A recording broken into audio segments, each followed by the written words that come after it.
Welcome to the Chef's Kitchen Healthy Fine Dining Series. I'm your host, Nicole Gaffney, and we're here today at the Easton Public Market with St. Luke's University Health Network, joining together doctors and chefs to create healthy new menu options to be featured at their restaurants.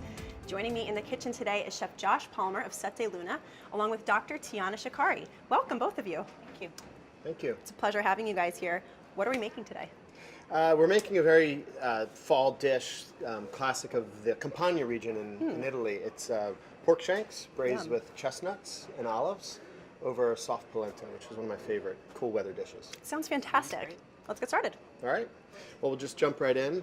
Some of the ingredients here, excuse me. Sure, please. Go right ahead. So I'm going to start with pork shanks.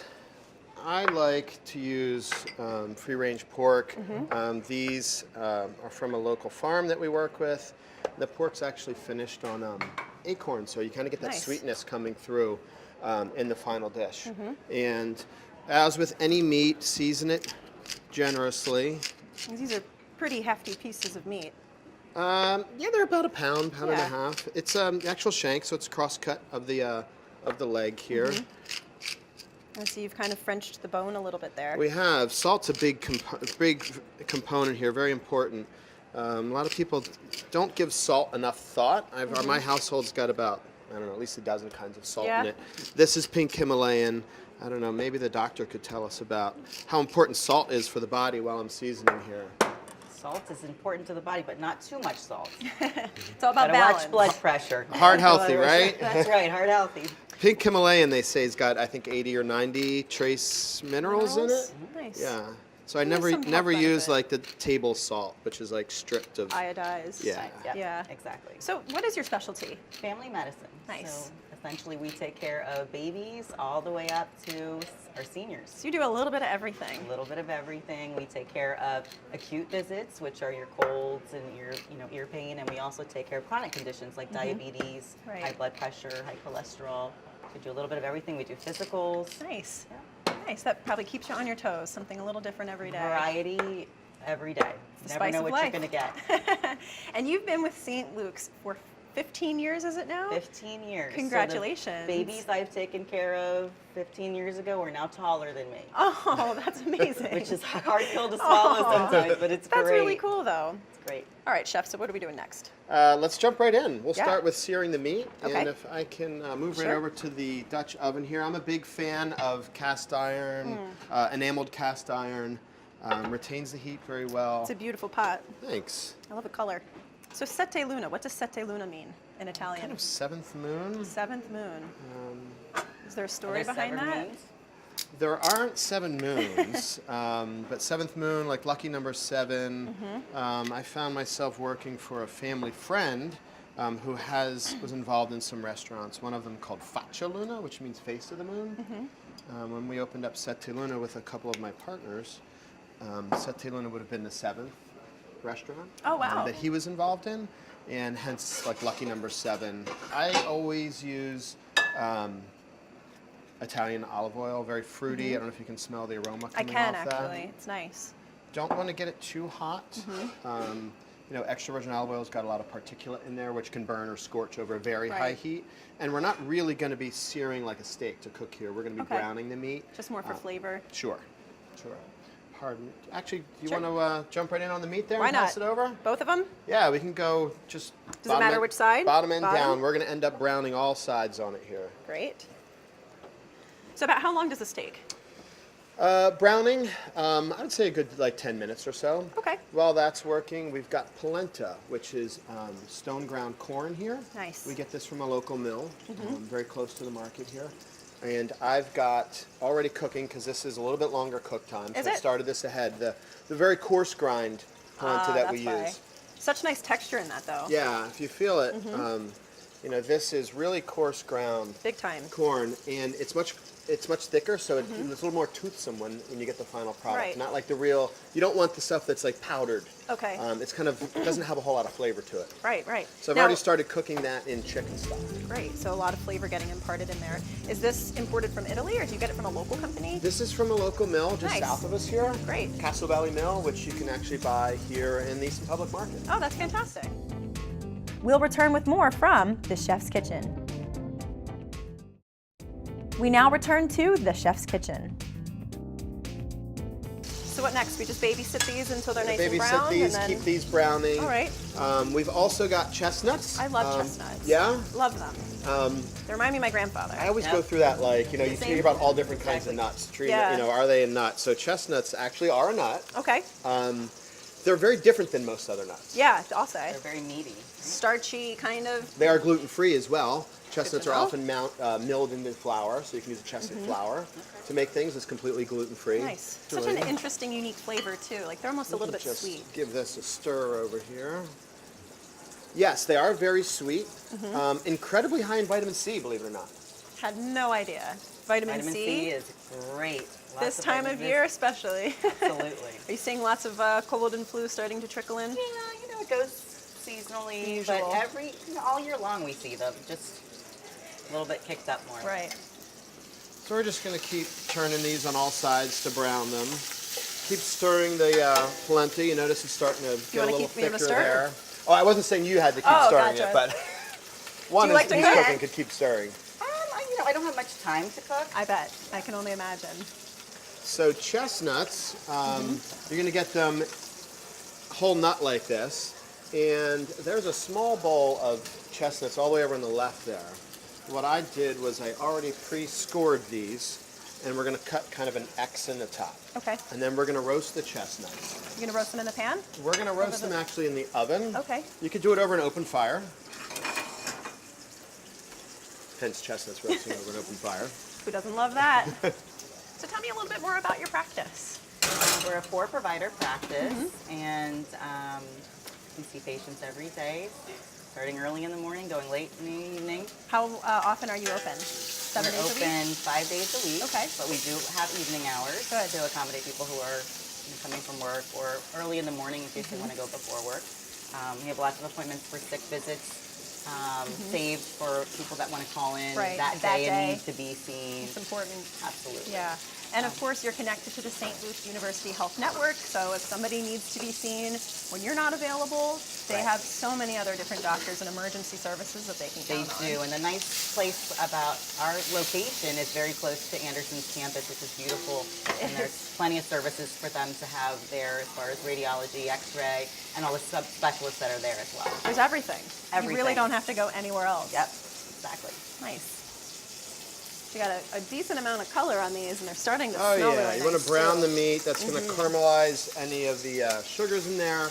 That's why, you know, any type of meat that's going to be seared or grilled is going to have more flavor to it. You're enhancing the flavor. And you get all those nice little brown bits on the bottom. That's what we want down there, yeah.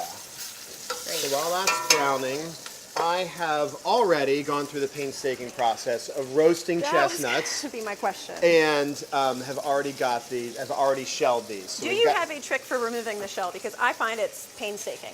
Yes. So let me show you here.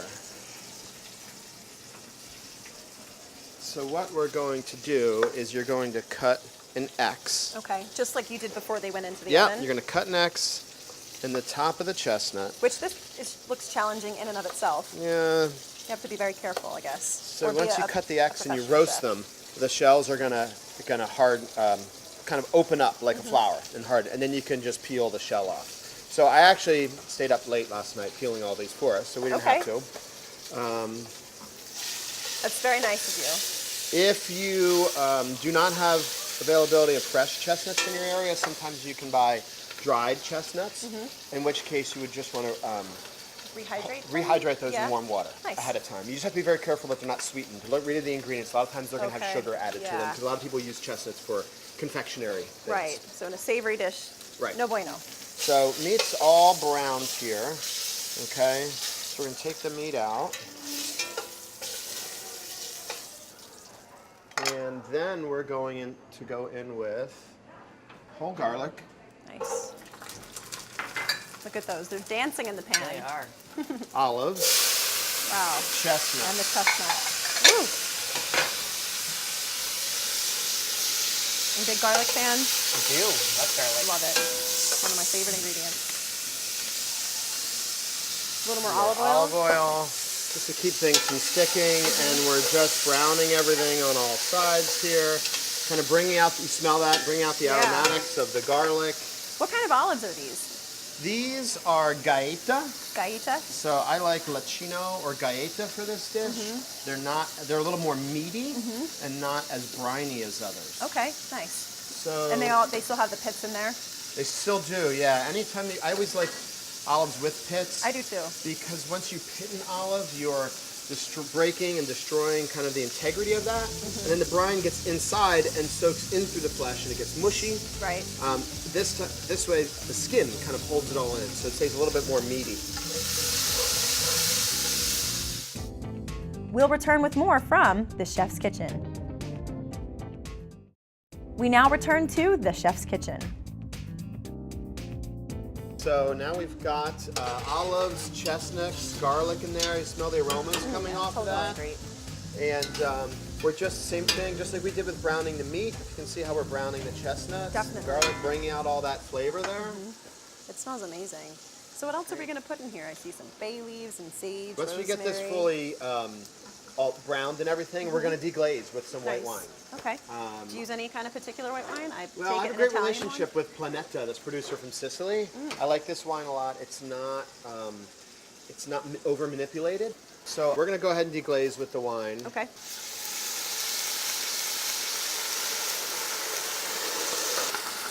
Nice. And you're staying on like pretty high heat this whole time. Yeah, you want to actually use that to deglaze and stir up any brown bits on the bottom as we're doing that.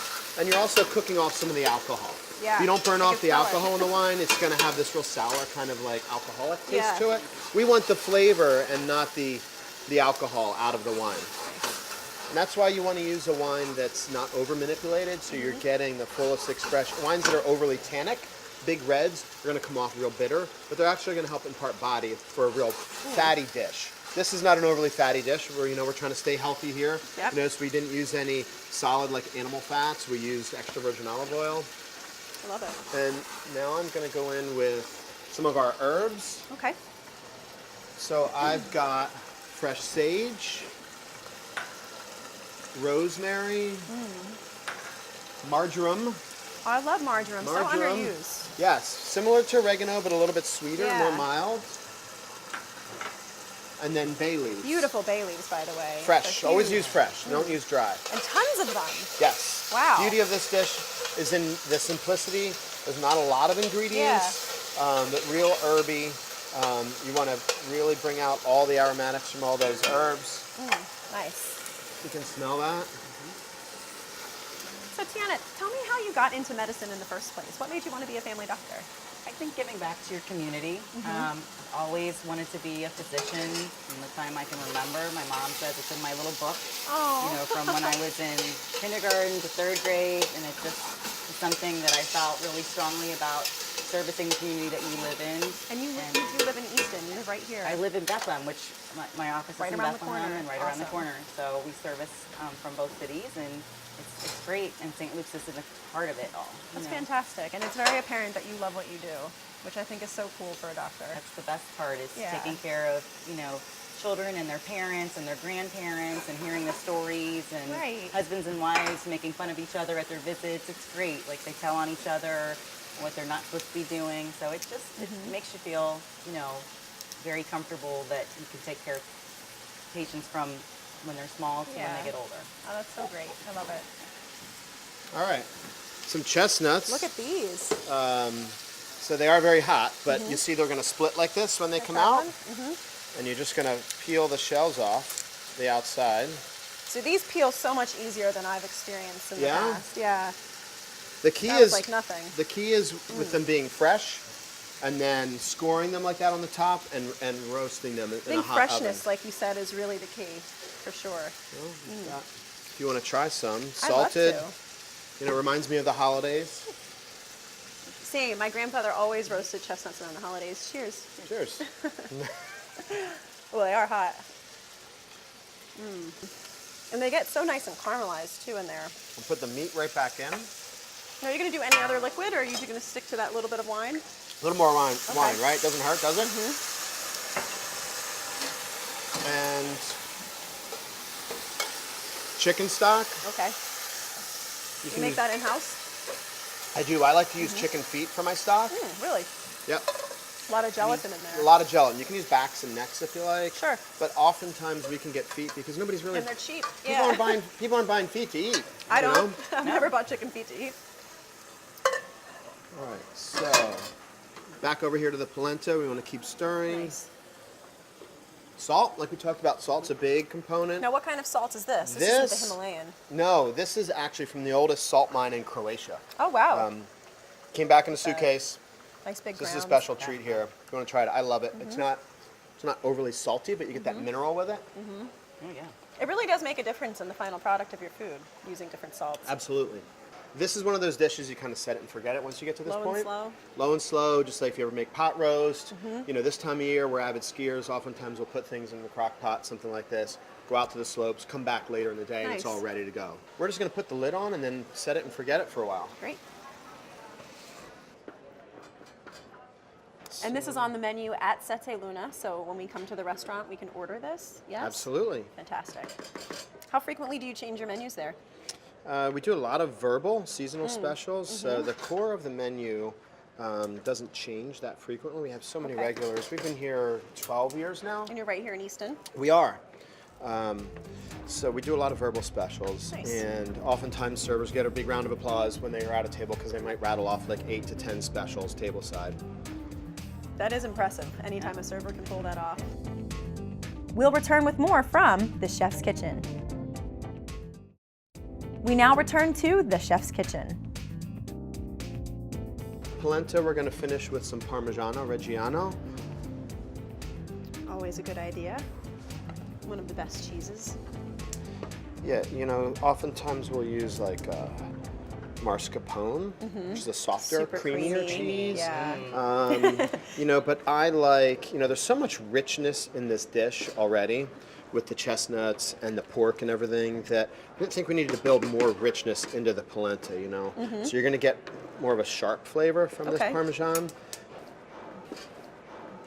How much does diet play a role in preventative care in your practice? Diet plays a big role. Yeah. So, you know, a lot of patients can bring down their blood pressure just with watching their diet. That's amazing. And watching the salt in their diet and exercising. It's a big key. Oh, definitely. Is that one of the first things that you like to look at first before going to medications? Absolutely. So we That's try great. to avoid medications as much as possible. So diet and exercise first, and then, you know, if we need to, then we need to use medications. That's always great to hear. It really is. Sometimes you think you're just getting put on an antibiotic for no apparent reason. Absolutely. Try, you know, natural methods of vitamin Yeah. C and Yes. Once again, the chestnuts for everybody.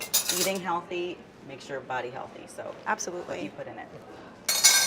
How's that taste? Smidge more cheese. Always more cheese. Just in a my smidge book. more. It's a great rule of thumb. Live by those words. Yeah, oftentimes I'll finish it with butter. I like extra virgin olive oil to finish with. Nice. Works just as well. Well, are we ready to plate? We are. All right. Because this is a dish that we're going to braise all day, I have some in the oven that's been braising and should be Nice. just about done now. Okay, great. Now, when you say all day, what does that actually really mean? Does Depends on the size of the Okay. cut, but several hours. And you know, if you've ever cooked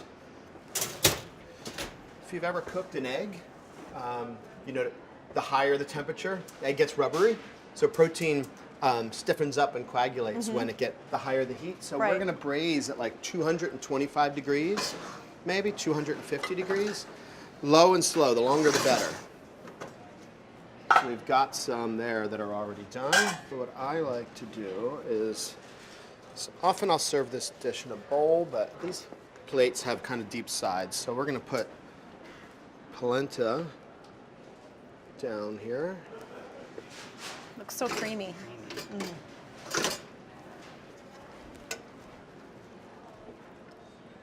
They're so delicate. They are.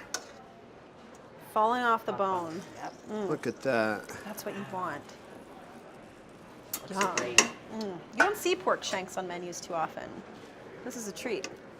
And of course we want to get some of those olives and chestnuts You know here. It's a party now. Just kind of over the top there.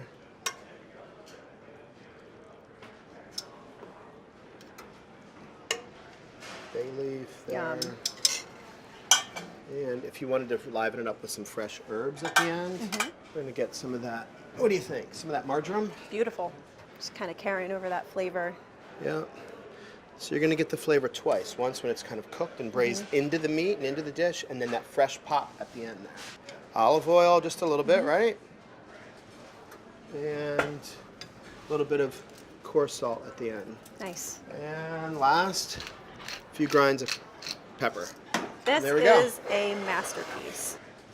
This looks amazing. I'm going to pass out Please do. some flatware, and you have to eat as well. Absolutely. Let's not be shy. Ladies Let's dig right first. in. Look at this. It should It fall doesn't right off even the It need a little really knife. is. The knife is completely irrelevant here. Fantastic. So I don't know if good. you got an olive, but you'll see what I mean by No, but once I'm they're. going to. A lot of people don't cook with olives. Once they're braised like that, with the pit really don't see intact, that. they're kind of a little meaty. This is wonderful. Thank you. Chef, doctor, it's so great having both of you on the show today. I'd love to work with you both again in the future. My pleasure. Let's make it Absolutely. happen. It's fun. Great. Thank Thanks. you. I want a chestnut.